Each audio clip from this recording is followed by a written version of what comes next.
So, in this video, you need to subscribe, you need to share, you need to follow and like before you watch this video, because there may be another link to another video somewhere there. And also hit the notification bell, because if you don't, then you ain't going to be able to be updated with all the releases that I do come in this video, because obviously you're here, so you need to find out what's next. Anyway, on with the video.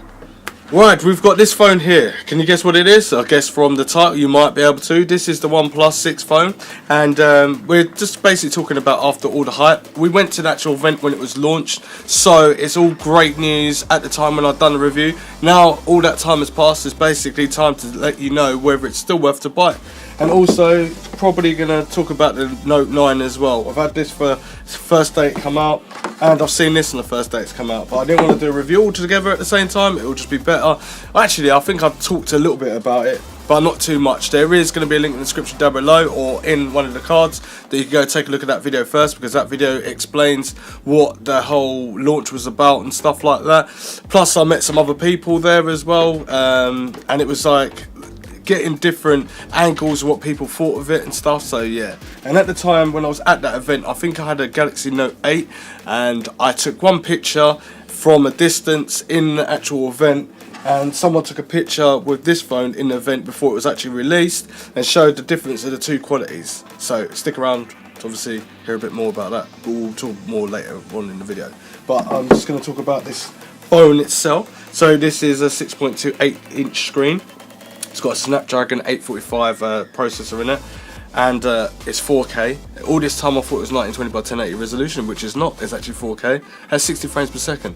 I've tested this out, so I'll show you some video clips and pictures later on in that. The question is, does the notch annoy me? Yes, it does annoy me, because obviously I've been using it without a notch, but if you think about it, my notch is up here but just completely missing. It's different, but on there it's you get so much for this phone, and it's so freaking quick. It really is quick. This is a Note 9. This is £900. This is like £540. It's, do you know what I mean? It's a no-brainer. Plus you get cases, you get this, you get that, and it's solid and it's waterproof, and yeah, we've got a lot to talk about. So this phone has got super slow-mo in it, and I remember being at the event and they were showing this girl blowing up a bit of chewing gum, and it went in slow motion. It was so cool, but it was in such a massive screen, and they're showing it like straight from the phone. That was actual resolution of it, so technically this is awesome. Now, I'm going to talk about what I dislike and what I don't like about it later on. So what I like about it and what I dislike about it. But the main thing is how I thought about this phone, my use. Right, so let's have a little close up. So this is a nice little glass on the front there, protects it, it's waterproof. It's got the annoying notch there, but when I actually go into another menu, it kind of like disappears. And it also, under like videos as well, so if I go to a video, which is, if I remember rightly, YouTube. Where's YouTube? There it is. So, as looking at a video, the video looks, and then the notch disappears. That's because the video's been brought down, so your screen becomes a bit smaller. So technically, if you, I thought I'd make this video because I'm pretty annoyed. I'm not. I'm quite happy right now. So with the screen, it looks like it's perfect, and you can still scroll down like you normally would. Then if I turn it to the side, it's pretty quick and active, but the screen is slightly over a little bit compared to that side. So I don't know if you can see that. So the screen is slightly smaller this side, and well, basically it's offset, so it's offset towards the right, your right, and that's a little bit of a problem for me, especially if you're looking at 6:9 and stuff like that. The video doesn't look right, but when you're staring at it at night time, it's a little bit different. But anyway, right, so I can hold the screen like this, and they did add a feature where you can zoom in, but then my stuff, I don't know, does it look right? No, because it's cutting my head off and cutting a bit off of there. So zoomed in is like what you get on the TV, and it makes it look more fairer, but it's not. It still bugs me a bit. But if you like this phone for that price, then you'll have to live with it. So coming out of video, even though video plays very nicely on here, and the reason is that I wanted to act like a normal person instead of getting free sample. See, I had to act like a normal person. That's my other video if you want to check that out. Everything's like really quick to get in and out of, so quickly, and you can scroll up and down, no problem, and it's just so fast. I don't know what it looks like on the screen, but it's just so fast. All like your normal apps are already fast. I'm going to try loading up Asphalt as well.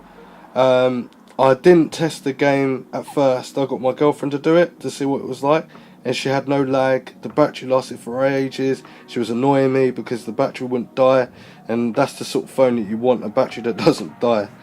So yeah, it's pretty quick how quick it is. Sound sounds good obviously as well. Don't ask them, what do we know? Without me shaggy come clean, big said it was a dream. Now it's a living thing. With you and living kings, I mean it,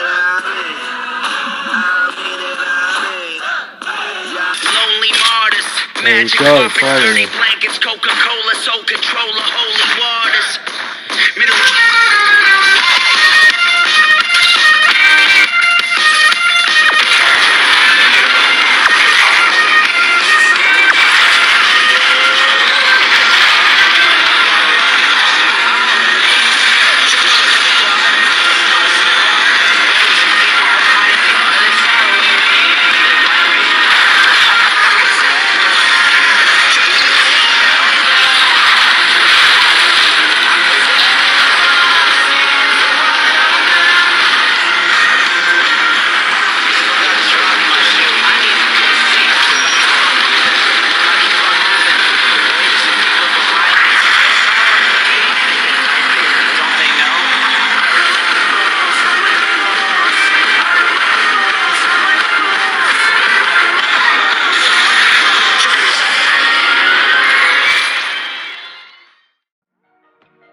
It is really close. So it's in 1080p, but still. Yeah, I've got to hold my arm. If you're ugly, this is not the phone for you.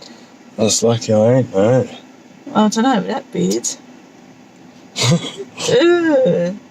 Can't put that in the video. Let's have a look. Do the shake test. Wow, I look like I'm in an earthquake. Oh, hang on. If I was walking down the road, the stabilisation. It's not nice. Right, let's have a look at that. So this is what I would normally hold a phone up to. That's really close. That's a bit too close. Corinne don't like it that close. Look, you just saw all your earwax. If I had any. You have a big clump of it. It's all like orange and gunky. Yummy. Can you see it? Can you see it? Yummy woo-woos. We'll have that for dinner. Yeah. Portrait mode, it is really good as well, so I can easily take pictures really quickly. As you can see, that took the picture so quick. Done. It's actually there. And obviously zoom in and stuff. See the bust on the screen, and look at the keyboard, and then the OnePlus phone box or whatever it is. Anyway, so let's talk about the actual video, and let's talk about widescreen. So first off, let's talk about the battery. The battery is 3,300 milliamps. Now this is the quickest battery charge I've ever had in any phone. Hands down, it just charges ridiculously fast. Now all the time, I actually thought this phone was 1920 by 1080 resolution, so it didn't have to work as hard. That's why it charges so quickly. Now at 4K 60 frames per second, that's going to literally whoop your battery life. It doesn't really run warm or hot. Well, it does, but only like when you're video recording for quite a long time, and then when you're gaming it does, but it's not as bad as the other phones. I did like Note 8, that ran so hot, it really was. And you get 3 cases that come with this thing, a quick charging cable as well. You've got your fingerprint reader and all that to unlock your phone. It's just such a fast phone. I don't know whether it's a fast phone or it's just well made. It just feels really nice, but does it look, sweeping looks, this just feels like glass. The whole thing just feels nice, you know, like it is nice. This feels a little bit more plasticky, but if I take the cover off of the phone, it does feel a little bit more premium. It feels a little bit more sleeker. Plus you can get loads of different colours and different shades and stuff, so it reacts with the light, and that looks really quite cool. So as I said before, it's got 16 megabytes and 16 megapixel camera, and a 20 megapixel camera as well. And this takes awesome pictures in the dark. I'm not even joking. Before it was even released to the public, I think Hardware Canucks was in the front of me, and I think he was taking pictures, or it must have been someone else from, I can't even remember what the company was called, but yeah, you would know who I was talking about. I'll try and find a link in the description down below.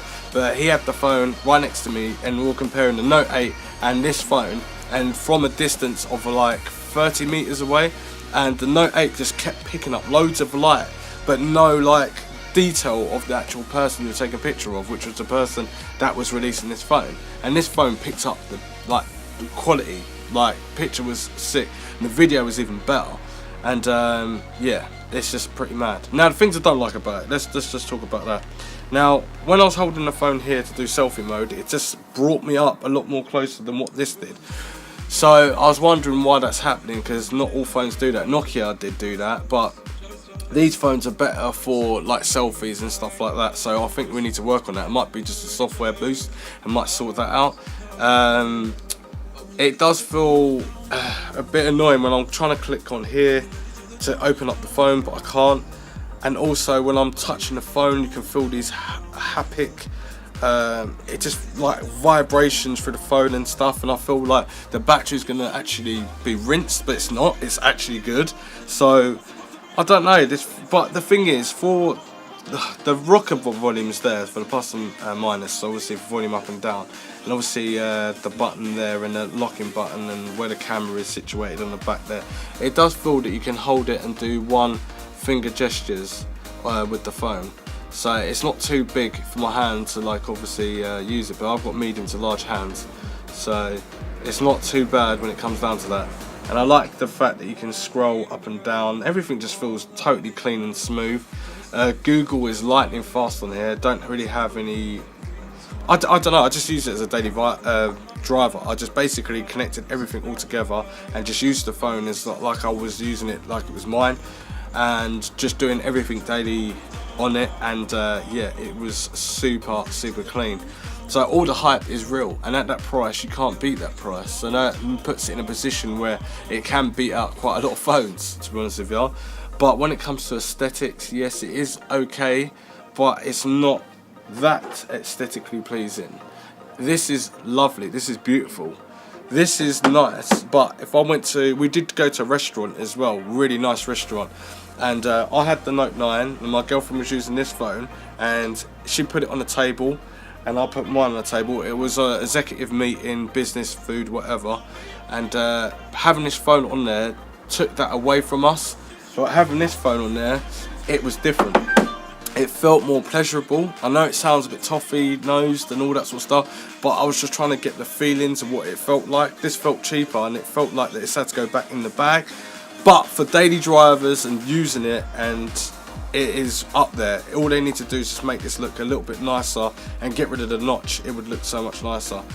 But for the phone, oh yeah, it's got a 3.5mm jack and obviously supercharging, and the sound is really loud. It's a little bit distorted and all that sort of stuff, but it's only depends on what you're listening to. But it's really good phone.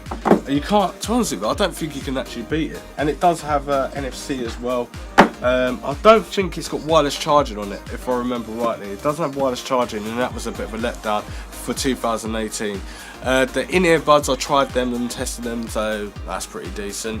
They were like detailed, but like they were more of a sound signature of not heavy bass or anything like that. It was more about aesthetics. So if they're talking about aesthetics for the in-ear buds, why not more aesthetics on this? But it depends. Everyone's got their own different preferences of what they like. It's got minimal design with the +1 on the back of the screen. It's just a nice phone. But yes, would I recommend it after all the hype? 100%. This is the 128 gig model that I've got there, so it's decent enough to put your storage away, and you can go up in price and get faster RAM and everything like that. So I've got the slowest one here, and it feels just as fast as this freaking phone. And this phone's got like 256 like gigabytes of memory, so I'm not too sure. You can't upgrade the storage on here. You can only put 2 SIM cards in there, so it's good for when you're in different countries. You can switch from one number to another if you want to, or different business codes and stuff like that. It's got a nice little pin that obviously gets your SIM card out, and you just basically grab it here and then pop it in onto the side, and it comes out like normal 2017, 16 and 18 phones that I've got this. But it would be nice to see an extra tray, or one tray just for the storage, but there's not. But you do get a free case with it, which is cool, and a free charger, and everything looks really nice, and a nice braided, not braided cable, a nice flexible rubber cable which you can grab, put in your pocket, and it won't tangle up and stuff like that, and it goes with the actual colour theme. But against the Note 9, the Note 9, I've been using that as a daily driver. Now, I noticed that I'm trying my best to let it hang on, please. I need a bit more battery power. I feel that the OnePlus literally just kills it with the battery. It really does for a daily driver, and there's no lag in that phone either. To be honest with you, this actual phone makes me feel like it just feels like a 1920 by 1080 resolution. So it just feels like that sort of phone. It doesn't feel like it's involved with aesthetics to say that I'm right up there, but it's positioned right with the price of $549.99. That's pretty decent. This phone feels very sleek, very just smooth. It's very like premium, it's waterproof, and everything just looks like it's been taken care of. Plus we've got a pen, but obviously I'm comparing it to a business phone. This is really a business phone. This is like an everyday driver. If teenagers wanted to use this phone, they'll be happy, so happy, because they'll be able to drop it because it comes with a case. It's not too expensive, it's half the price of that phone. Plus you can use it for 4K 60 frames per second, get slow motion. You can use it for Instagrams and Snapchat and TikTok if you want to start singing and stuff like that, or YouTube. It's just literally flawless with the design and the way it works. It is pretty smooth. My problem is just that it looks a bit too cheap, and if it looked more sleeker with everything it's got in here, it would be positioned a little bit under this one, so more like the S9 or the S8, that sort of level where it's quite sleek and very smooth. It'll be positioned right. I think this is what it lets itself down, it's just the design. But these phones have evolved since I've been playing with them for years and years. But my idea of just making this video was just like how I feel of using this phone, and my expression is that if you're a business person, then look at the Note 9. If you're not a business person, go with this phone. If you want it for every day and you want it to be waterproof, you want it to be working, you want it to make sure the battery lasts, and you want it to like not have any lag when you're gaming and stuff like that, and it's not running too hot, and you want it to look semi-decent, and you don't worry about the notch, then this is the phone for you, because the price is definitely right. It's really right there. It's positioned so well. Anyway, that's the end of the review of the OnePlus 6.